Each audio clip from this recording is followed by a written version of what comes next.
সড়কে অবাধে ৩ চাকার পরিবহন বিচরণের কারণে যানজট সহ নানা দুর্ভোগে সাভার পৌরবাসী। ঘটছে দুর্ঘটনা। এ নিয়ে আরো খবর জানাতে যুক্ত হচ্ছেন সহকর্মী নাজমুল হুদা। নাজমুল, সড়কের বিশৃঙ্খলায় প্রশাসন কি বলছে, বিস্তারিত জানাবেন।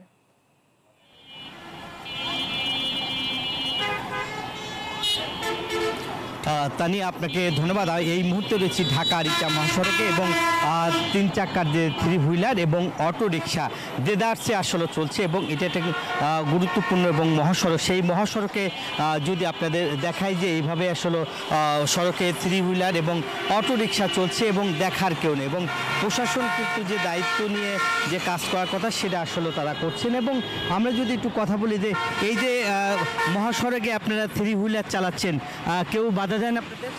হ্যাঁ, বাধা তো দেয়, আপনার এই প্রশাসনের লোকজন বাধা দেয়। তারপরেও কেন মহাসড়ক? তারপরে সাইডে থাকি, হলে পরে ভেতরে নিয়ে চলে যাই, মেন রোডে কমে পারি ওরা। এই যেমনটা আসলে বলছেন, আমরা যদি আরেকজন অটো চালকের সাথে একটু কথা বলি। মহাসড়কে আপনারা এই যে এই অটো চালাচ্ছেন, কেউ কিছু বলে না? তা তো বলে, তারপরে হচ্ছে এখন ভাড়া নাই, সেজন্য আমরা এখানে চালাইতেছি।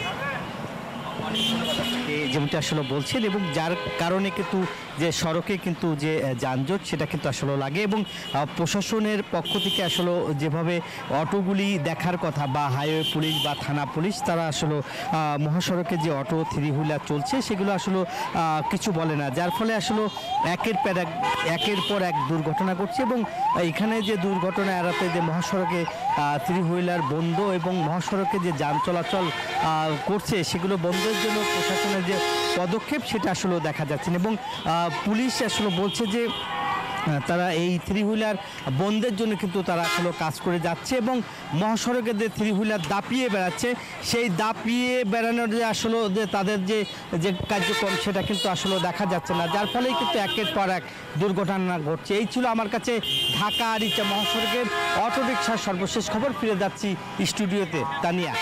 নাজমুল, আপনাকে ধন্যবাদ। বান্ডেল থাকলে প্রতি সেনমানিতে টাকা বাঁচবে। বিকাশ সেনমানি বান্ডেল কিনে জিতুন প্রতি লেনদেনে।